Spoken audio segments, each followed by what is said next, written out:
buenos días. ¿Cómo están? Bienvenidos a la iglesia. Es un verdadero placer que nos pueda acompañar esta mañana. Si hoy es tu primera vez, bienvenido. Nos sentimos muy honrados de que hayas decidido pasar este tiempo con nosotros. Y si aún no tenemos el gusto de conocernos, mi nombre es Jorge Cota y formo parte del equipo de Watermark en español. Y si has estado acompañándonos en algún momento de este año, sabes que hemos estado recorriendo juntos la gran historia de la Biblia de principio a fin. Y hoy llegamos a otro libro del Antiguo Testamento, el libro de Ezequiel. Pero antes de ir a la palabra, quiero invitarte a que ores conmigo. Ahí donde estás, cierra tus ojos, inclina tu rostro. Y primero ora por ti mismo y dile a Dios: Señor, habla claramente a mi vida esta mañana.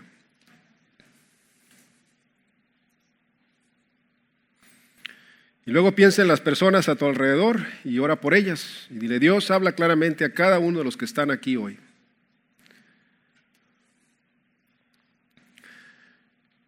Y por último, ora por mí, pidiéndole a Dios que hable claramente a través de mí.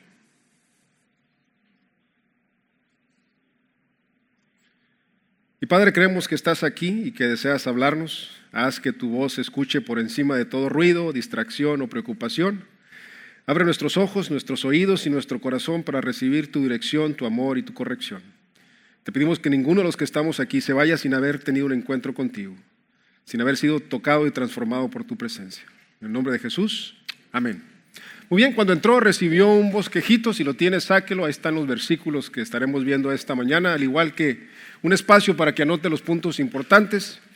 Pero el libro de Ezequiel lleva el nombre de su autor, un profeta y sacerdote cuyo nombre significa Dios fortalece. Y a los 30 años, mientras vivía entre los exiliados en Babilonia, Ezequiel recibió sus primeras visiones por parte de Dios. Había sido llevado desde Judá durante una deportación tras la conquista de Jerusalén, y lejos del templo donde habría servido como sacerdote, fue llamado por Dios a ser profeta en uno de los momentos más oscuros de la nación de Israel, fortaleciendo al pueblo con visiones, advertencias y promesas. Ahora bien, recuerda que nos encontramos en la sección de la Biblia conocida como los profetas mayores. Y se llama mayores no por su importancia en comparación a otros profetas, sino se llaman mayores por la extensión de sus escritos. Y estos libros contienen mensajes profundos y a veces, muchas veces difíciles de asimilar, porque confrontan directamente el pecado del pueblo de Dios. Y a lo largo de sus páginas vemos cómo Israel y Judá son llamados una y otra vez al arrepentimiento, especialmente porque el pueblo de Israel era persistente en su idolatría y su alejamiento del pacto con Dios. Sin embargo, a pesar de las advertencias, el pueblo de Israel no se arrepiente y el juicio divino se presenta como una consecuencia inevitable. Pero en medio de este panorama desalentador, la esperanza nunca desaparece. ¿Por qué? Porque Dios siempre es fiel a sus promesas. En el corazón del libro de Ezequiel, en el capítulo 37, brilla con una esperanza poderosa y transformadora. Y es sin duda alguna la profecía más conocida del libro. Es la visión del valle de los huesos secos. Y en ella Dios revela su poder para dar vida donde solo hay muerte, para restaurar lo que parece irremediablemente perdido.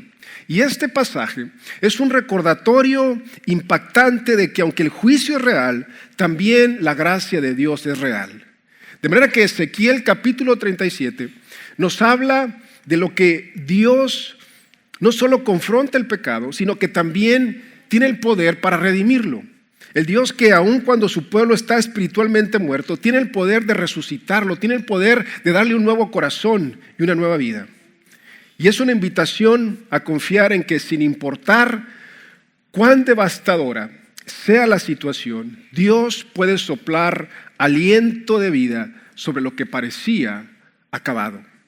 Y como veremos a continuación, nuestra historia como cristianos es profundamente transformadora. ¿Por qué? Porque antes estábamos muertos, pero ahora tenemos vida. Y esta es la esencia del Evangelio. No estábamos simplemente perdidos, no estábamos simplemente necesitados de algún tipo de ayuda. Estábamos espiritualmente muertos, sin capacidad de salvarnos por nosotros mismos. Pero Dios en su infinita misericordia nos dio vida a través de Cristo Jesús. Entonces, si Cristo me ha dado vida, todo lo demás debe cambiar. Mi pasado ya no me define. Mis errores no tienen la última palabra y la muerte ya no tiene dominio sobre mí. ¿Por qué? Porque ahora vivo con un propósito, ahora vivo con una nueva identidad, con la presencia del Espíritu Santo que habita en mi vida. Ya no caminamos en tinieblas, ahora caminamos en la luz de la palabra de Dios. Como puede ver, esto no es solamente una mejora o un cambio superficial, es una resurrección espiritual. El pasar de la muerte a la vida, de la desesperanza a la esperanza, de la condena a la gracia. Y esta nueva vida que hemos recibido en Cristo nos llama a vivir de manera diferente, con gratitud, con obediencia, con pasión por Dios y compasión por los demás. Así que al recordar esta verdad, preguntémonos lo siguiente: ¿estoy viviendo como alguien que ha resucitado en Cristo? ¿Mi vida refleja la transformación que Él ha hecho en mí? Como puede ver, si Cristo me ha dado vida, entonces esa vida debe brillar. Ezequiel 37, 1 al 2, mire lo que dice. La mano del Señor vino sobre mí, me llevó fuera por el Espíritu del Señor y me puso en medio de un valle que estaba lleno de huesos. Me hizo pasar junto y alrededor de ellos, y he aquí que eran muchísimos sobre la superficie del valle, y he aquí que estaban muy secos. Ezequiel está teniendo una visión impulsada por el Espíritu de Dios. Y en esta visión Dios lo transporta a un valle lleno de huesos y lo hace caminar entre estos huesos. Los huesos están esparcidos sobre la superficie, sobre el suelo, lo que implica que no recibieron un entierro digno. Y la historia de estos huesos es una historia de derrota, es una historia de abandono total. Y Ezequiel observa que estos huesos están muy, pero muy secos. Esta es una señal de que esas personas han estado muertas por muchísimo tiempo. Es una escena de desesperanza, es una escena de conclusión definitiva. Versículo 3. Entonces me preguntó: oh hijo de hombre, ¿vivirán estos huesos? Y respondí: oh Señor Dios, tú lo sabes. Siempre me ha fascinado este momento en la historia. Dios le hace una pregunta que a primera vista parece algo absurda. No se trata de una situación común donde alguien acaba de morir y Dios pregunta si esa persona podría volver a la vida. No, aquí la realidad es mucho más extrema. Esos huesos ni siquiera representan a personas completas. No queda ni un músculo, no queda venas, no queda arterias, no queda nada de piel. Los huesos están dispersos, están secos, sin ensamblar. Es una imagen de muerte total y desesperanza absoluta. Y me encanta la respuesta de Ezequiel. Le dice: Señor, solo tú sabes. Y si alguna vez Dios te hace una pregunta, esa es una muy buena respuesta. Señor, solo tú sabes. Versículo 4, mire lo que dice. Entonces me dijo: profetiza a estos huesos y dile: huesos secos, oigan la palabra del Señor. Así ha dicho el Señor Dios a estos huesos: he aquí, yo hago entrar espíritu en ustedes y vivirán. Pondré tendones sobre ustedes, haré subir carne sobre ustedes, los cubriré de piel y pondré espíritu en ustedes y vivirán, y sabrán que yo soy el Señor. Ahora, ¿se lo puede imaginar? Ezequiel habla a los huesos y les ordena que escuchen la palabra del Señor como si estos tuvieran oídos para oír. Versículo 7. Profeticé pues como se me ordenó. Y mientras yo profetizaba, hubo un ruido, y aquí un temblor, y los huesos se juntaron, cada hueso con su hueso. Miré, y aquí que subían sobre ellos tendones y carne, y la piel se extendió encima de ellos, pero no había espíritu en ellos. Ezequiel hace lo que Dios le ha ordenado, pero de repente se escucha un sonido, un tambaleo, un temblor que resonó en todo el valle. Ahora imagina ese movimiento, esa fuerza que sacude todo a su paso. Lo que está ocurriendo es nada menos que el proceso de descomposición invertido ante tus ojos y tus oídos. Y los huesos comienzan a juntarse, comienzan a recomponerse. Ahora detengámonos a pensar en lo que esto significa. Ezequiel no está viendo una escena común ni alegre. Está parado en medio de un valle repleto de cadáveres, personas que llevan mucho tiempo sin aliento, sin vida alguna. Hace un momento hubo un ruido ensordecedor, un temblor que parecía anunciar un milagro, y ahora de repente el silencio de esto es bien inquietante. Versículo 9.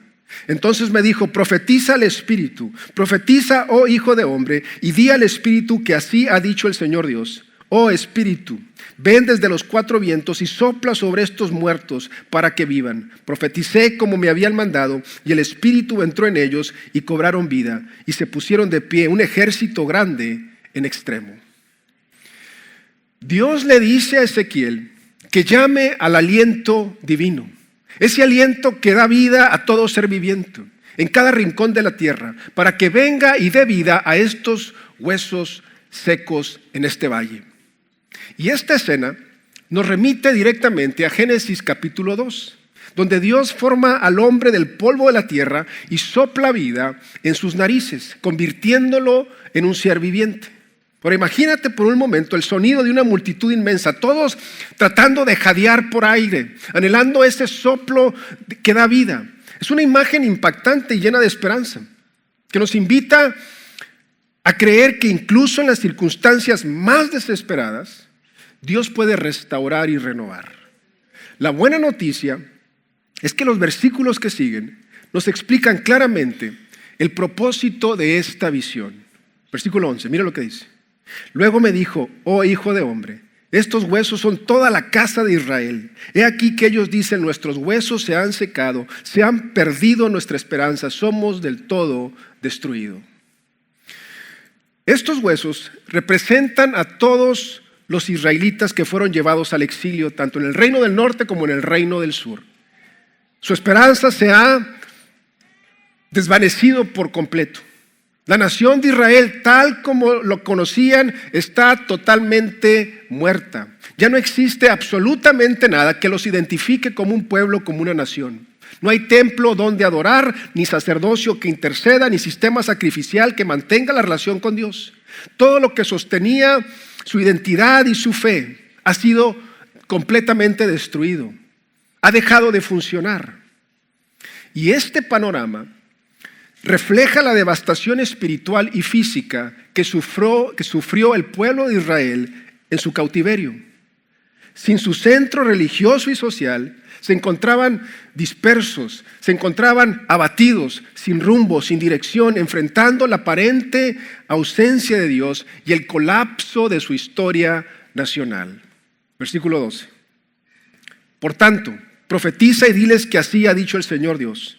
He aquí, oh pueblo mío, yo abriré sus sepulcros, los haré subir de sus sepulcros y los traeré a la tierra de Israel. Y sabrán que soy el Señor cuando yo abra sus sepulcros y los haga subir de sus sepulcros, oh pueblo mío. Pondré mi espíritu en ustedes y vivirán. Los colocaré en su propia tierra y sabrán que yo, el Señor, lo dije y lo dice el Señor.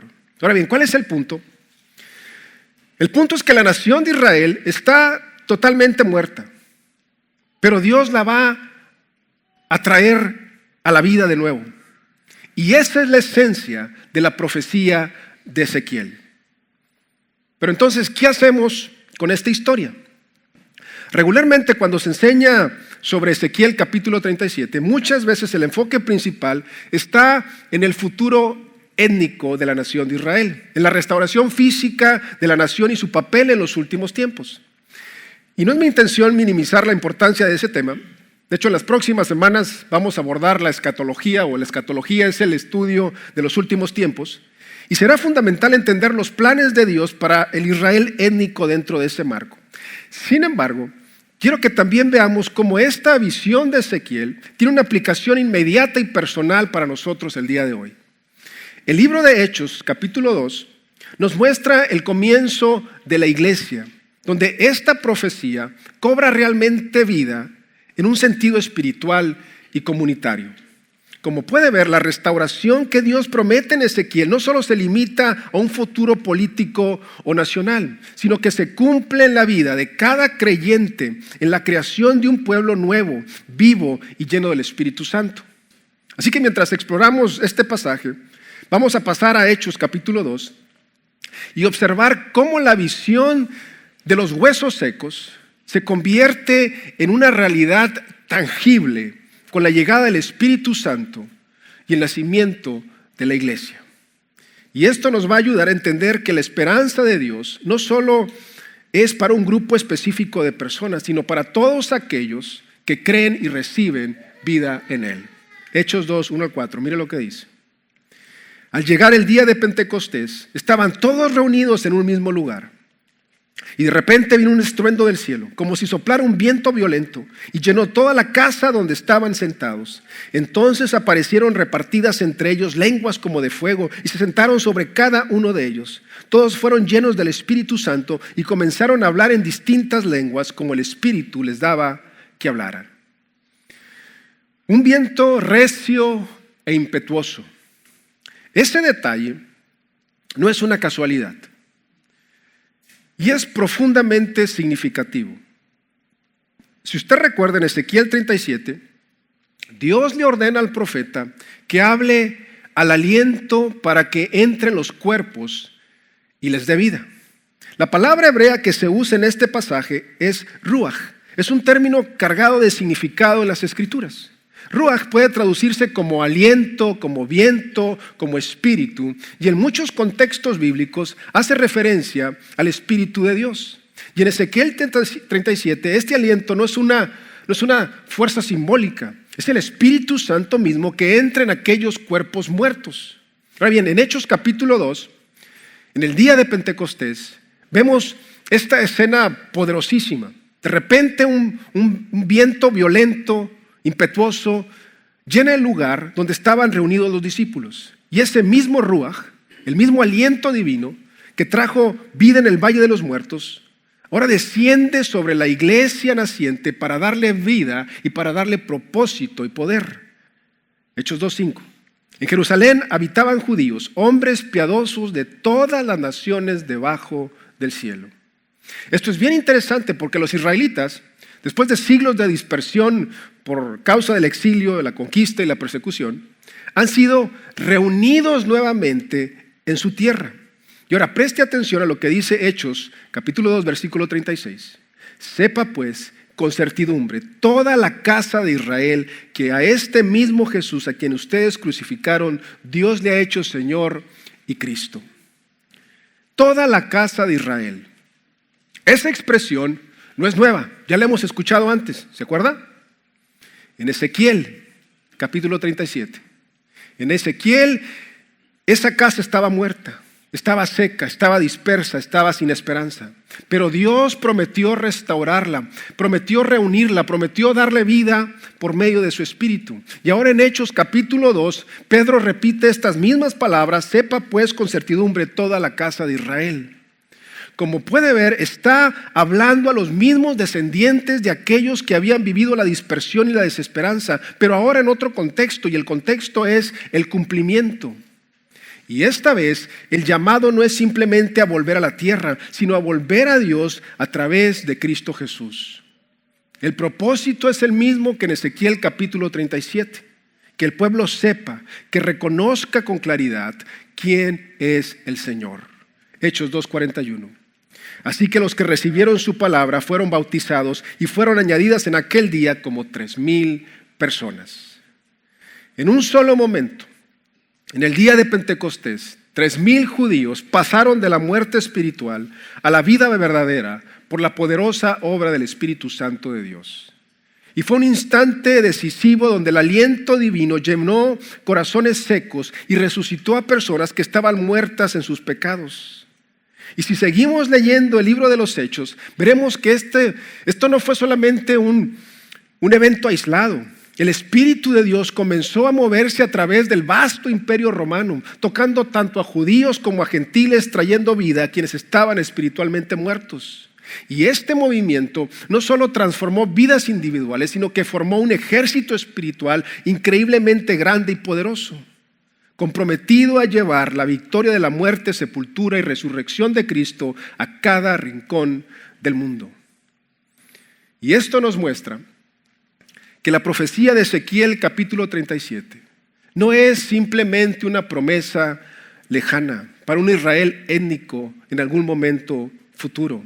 Es una realidad viva y presente que se cumple en nosotros el día de hoy, que se cumple en la iglesia, que se cumple en cada creyente que recibe el Espíritu Santo de Dios. Como puede ver, Dios continuamente está trayendo vida a lo muerto, restaurando lo que parecía perdido y reuniendo a su pueblo de nuevo, no solo como un pueblo físico, sino como una comunidad espiritual renovada y llena de esperanza. Entonces, ¿qué significa realmente Ezequiel capítulo 37 para nosotros hoy? Se resume en dos grandes verdades. La primera, anótela, una nueva vida. Una nueva vida. Efesios 2, 1 al 3. En cuanto a ustedes estaban muertos en sus delitos y pecados en los cuales anduvieron en otro tiempo conforme a la corriente de este mundo y al príncipe de la potestad del aire, el espíritu que ahora actúa en los hijos de desobediencia. En otro tiempo todos nosotros vivimos entre ellos en las pasiones de nuestra carne, haciendo la voluntad de la carne y de la mente, y por naturaleza éramos hijos de ira como los demás. La realidad de las cosas, mis hermanos, es que usted y yo estábamos completamente muertos.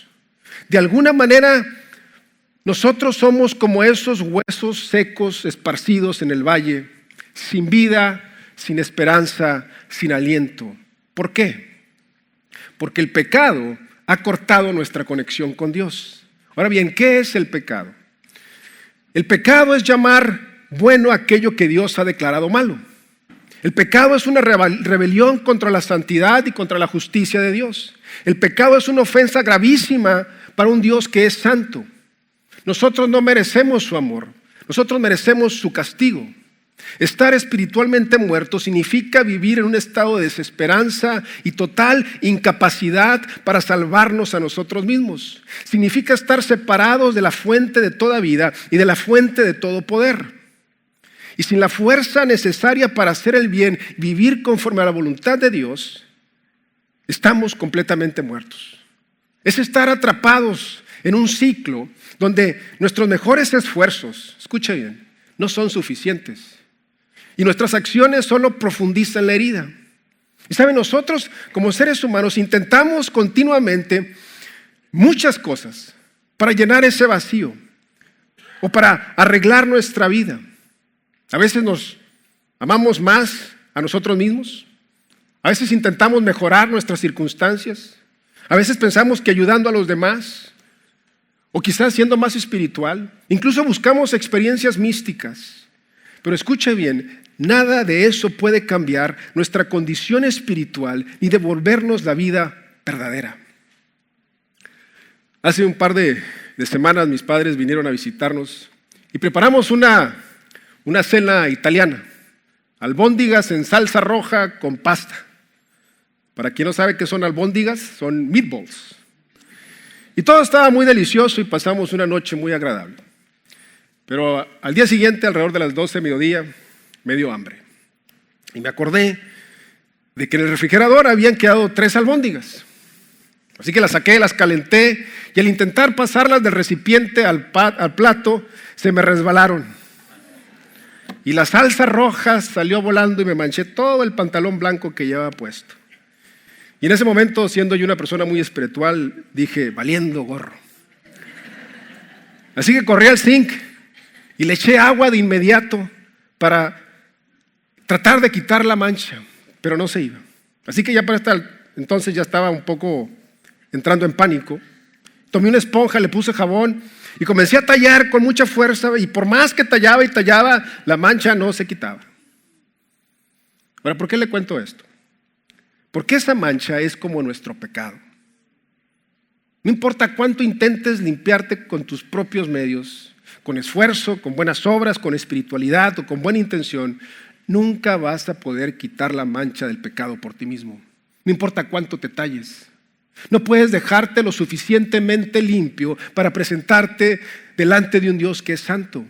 Solo Dios puede hacer eso por ti. Solo su gracia limpia lo que nosotros no podemos limpiar. Él es el quitamanchas. Y mis hermanos, anótelo bien. La única forma en que una persona espiritualmente muerta puede cobrar vida es que Dios mismo infunda en ella su vida espiritual, tal como lo hizo con los huesos secos en el valle en la visión de Ezequiel. No se trata de simplemente un cambio de comportamiento o de un esfuerzo humano por mejorar. No es una cuestión de disciplina, ni religión, ni fuerza de voluntad. Es un milagro que solo Dios puede hacer.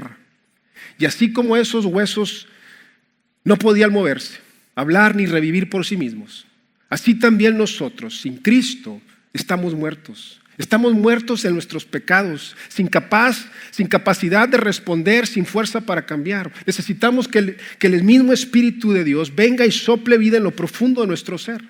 Solo su poder puede transformar un corazón de piedra en un corazón que late con fe, con esperanza y obediencia.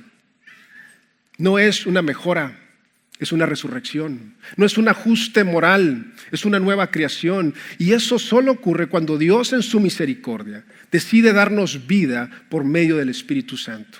Entonces la pregunta es, ¿cuál es nuestra responsabilidad? Tu responsabilidad es poner tu fe en Jesucristo. No se trata de hacerte una mejor persona. No se trata de arreglar tu vida. No se trata de cumplir una lista de reglas religiosas. Se trata de confiar con todo tu ser en el único que es capaz de darte vida. Y cuando lo haces, cuando realmente confías en Él, debes saber que algo sobrenatural ha ocurrido. Dios ha hecho un milagro en ti, porque tu historia ya no es la misma. Antes estabas muerto, pero ahora estás vivo.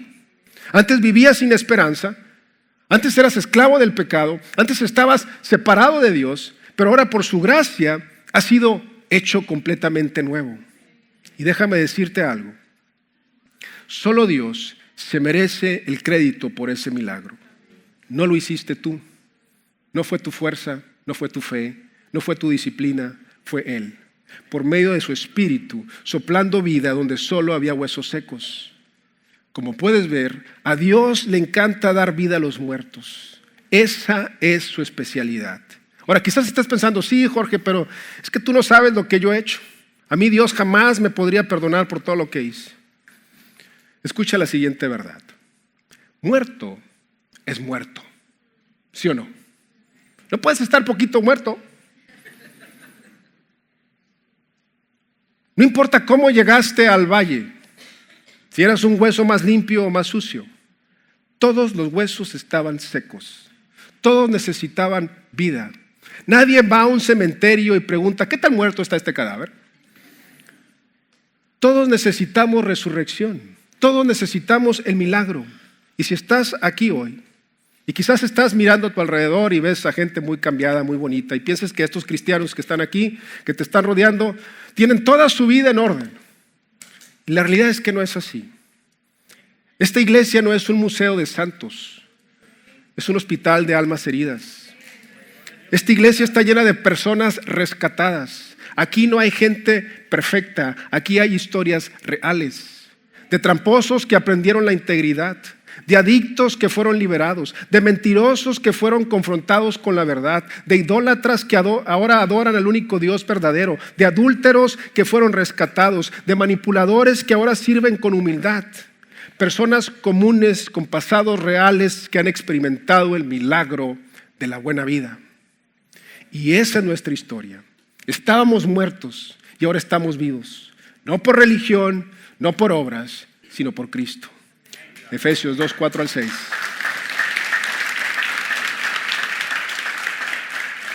Pero Dios, quien es rico en misericordia, a causa de su gran amor con que nos amó, aun estando nosotros muertos en delitos, nos dio vida juntamente con Cristo. Por gracia son salvos. Y juntamente con Cristo Jesús nos resucitó y nos hizo sentar en los lugares celestiales. Anótelo muy bien. Dios es rico en misericordia.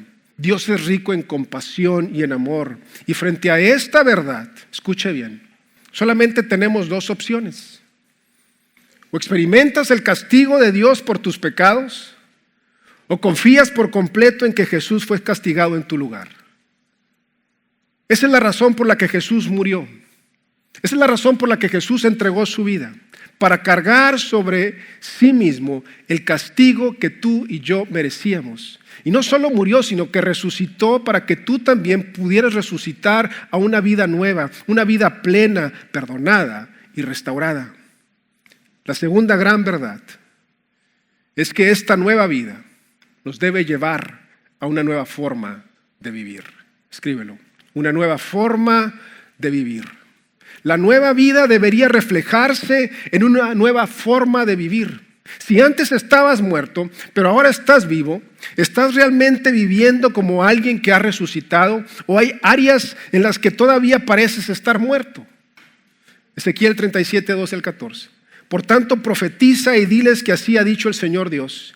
He aquí, oh pueblo mío, yo abriré sus sepulcros y los haré subir de sus sepulcros y los traeré a la tierra de Israel y sabrán que soy el Señor. Cuando yo abra sus sepulcros y los haga subir de sus sepulcros, oh pueblo mío, pondré mi espíritu en ustedes y vivirán. Los colocaré en su propia tierra y sabrán que yo el Señor lo dije y lo hice, dice el Señor.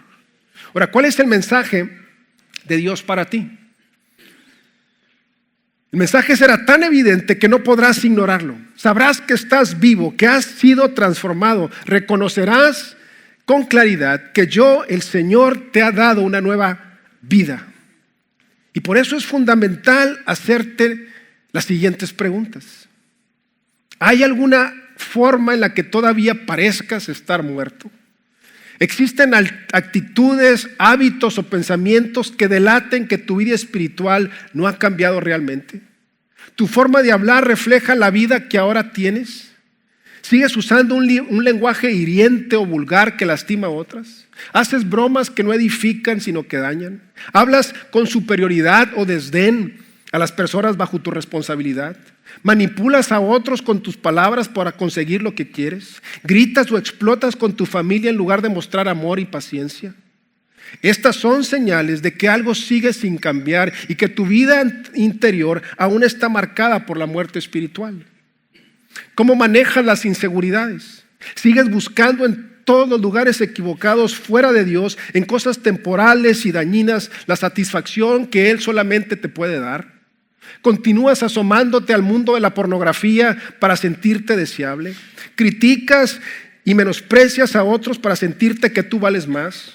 ¿Trabajas con exceso para probarte a ti mismo que eres suficiente? ¿Gastas dinero de forma impulsiva para llenar un vacío? ¿Cuidas tu apariencia física con obsesión para sentirte aceptado? Estas actitudes reflejan que hay una lucha interna que no ha sido resuelta por el Espíritu de Dios. Y finalmente piensa en las cosas que te causan estrés y preocupación.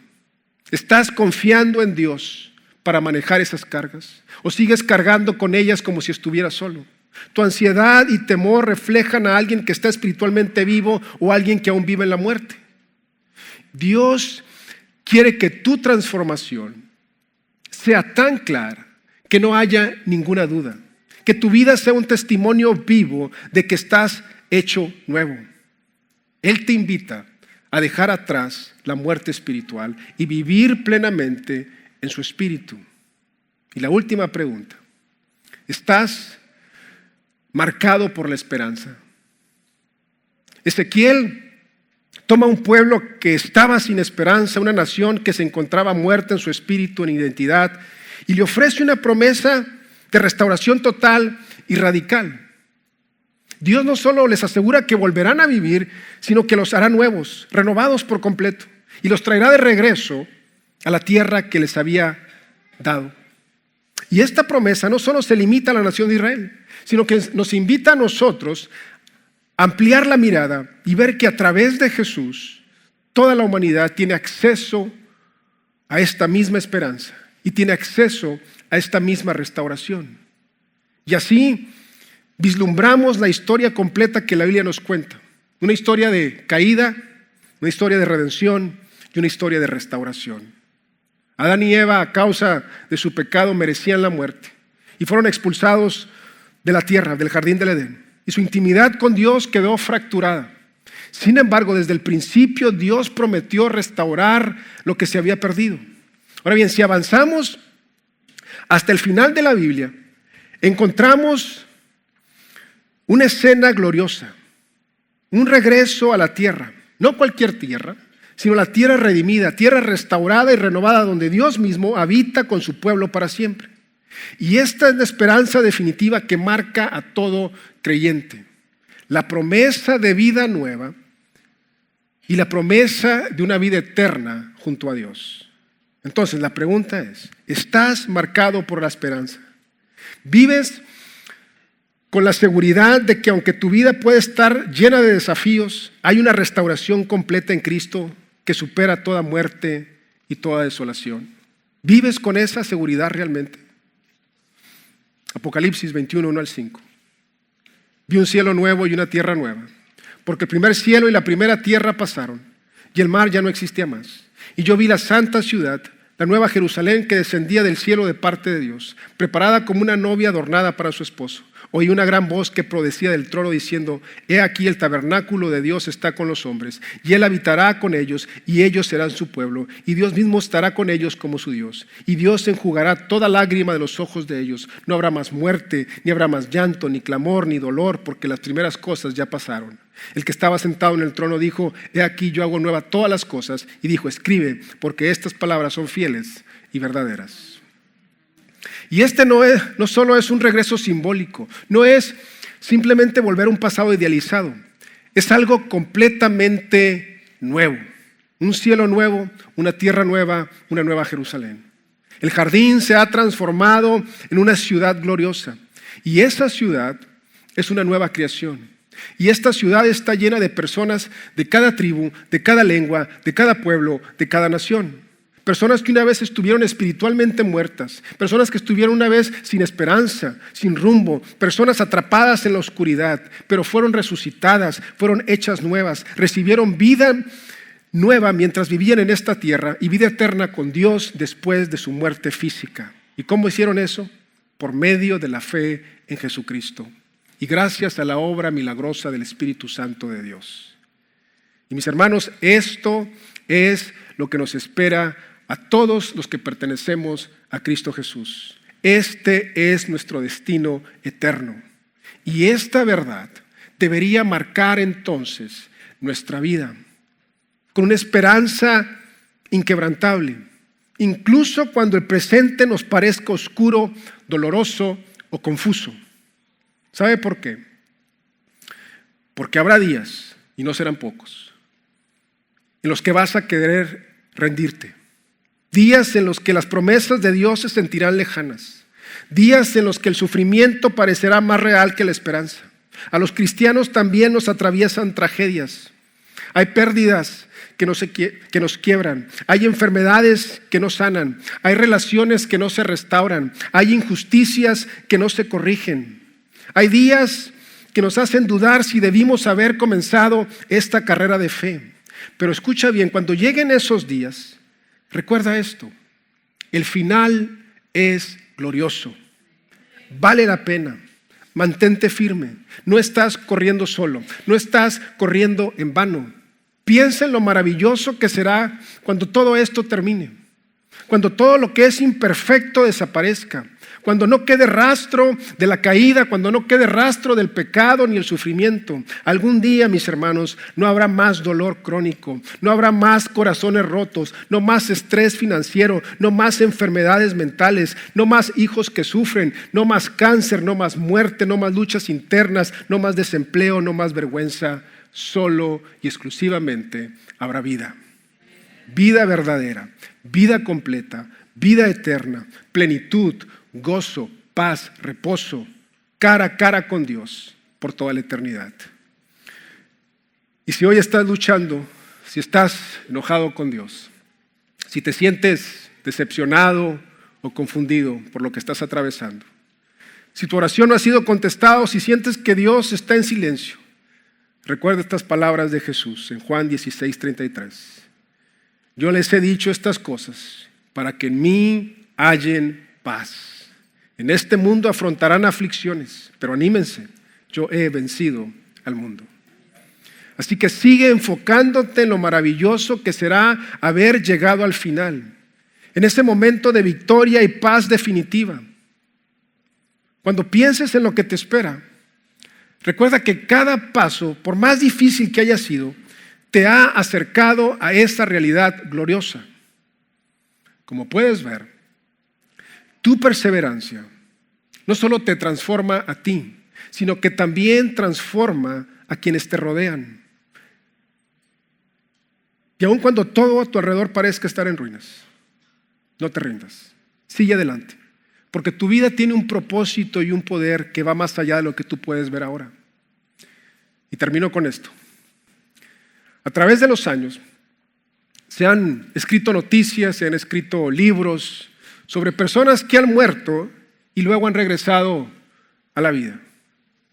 ¿Sabe por qué sucede esto? En primer lugar, porque estas personas sienten la necesidad de compartir su experiencia y expresar la profunda gratitud que sienten por haber tenido una segunda oportunidad de vivir. En segundo lugar, porque a la gente le gusta escuchar historias de milagros y esperanza que desafían lo imposible y muestran que hay algo más allá de lo que comprendemos. Y estas historias suelen clasificarse como experiencias cercanas a la muerte. Pero aquí está la diferencia fundamental. Nuestra historia espiritual es diferente.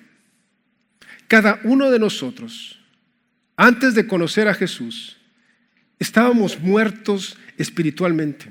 Estábamos separados de Dios y sin esperanza. Pero ahora, gracias a la obra milagrosa y el poder del Espíritu Santo, hemos pasado de la muerte a la vida eterna. Y es por eso que debemos compartir nuestras historias con alegría y gratitud. No solo para recordar lo que Dios ha hecho en nuestra vida, sino también para animar a otras personas. Porque muchas personas anhelan saber que un milagro también es posible para ellas, que no están condenadas a vivir en la oscuridad ni a la derrota espiritual. Y así como nosotros hemos experimentado la vida nueva, ellos también pueden recibir ese regalo maravilloso de esperanza y transformación. Como puede ver, compartir nuestro testimonio es una forma poderosa de llevar luz a un mundo que está lleno de desesperanza. De manera que nuestras vidas sean un testimonio vivo del poder de Dios para cambiar incluso lo que parecía imposible. Y Padre, inclinamos nuestro rostro esta mañana. Y te damos gracias por mostrarnos que a través de la visión de Ezequiel no hay valle tan seco ni vida tan rota que tú no puedas restaurar. Hoy reconocemos nuestra necesidad profunda de ti. Y confesamos que sin tu aliento somos como esos huesos secos, sin propósito, sin fuerza, sin esperanza. Solo tú puedes soplar vida sobre lo que está muerto. Solo tú puedes hacer florecer lo que parecía terminado. Te pedimos que donde haya desesperanza, tú traigas esperanza viva. Donde haya cadenas de pecado, traigas libertad. Donde haya muerte espiritual, sople tu Espíritu Santo con poder y nos levante. Haznos sensibles a tu voz, atentos a tu llamado y obediente a tu dirección. Abre nuestros ojos para ver que tú aún tienes un plan, aun cuando todo a nuestro alrededor parezca perdido. Y sabes, si estás aquí esta mañana y hoy reconoces que has estado lejos de Dios, que has tratado de llenar el vacío con muchas cosas, con relaciones, con trabajo, con placeres, dinero, incluso religiosidad. Pero nada ha podido darte esa verdadera paz. Nada ha podido darte vida. Hoy quiero decirte que Jesús murió por ti, para que tú no tuvieras que morir espiritualmente. Y Él resucitó para darte una nueva vida. Y esta mañana te extiende esa invitación. No importa tu pasado, no importa qué tan lejos te hayas desviado, o qué tan oscura haya llegado a ser tu vida. Hoy es el día de salvación. Hoy puedes pasar de muerte a la vida, si ese eres tú. Ahí donde estás, ¿por qué no le dices quedito? Dile: Señor, gracias por amarme tanto. Gracias por morir en la cruz por mí. Hoy reconozco que he pecado, que he fallado y que he estado lejos de ti. Te pido perdón por cada pecado que he cometido. Hoy dejo atrás mi vida pasada y te invito a entrar a mi corazón. Yo creo que moriste y resucitaste para darme vida eterna. Y hoy te recibo como mi Señor y Salvador. Y Padre, que nuestras vidas reflejen el milagro de la resurrección que hemos recibido en Cristo. Te entregamos todo lo que somos. En el nombre de Jesús. Amén.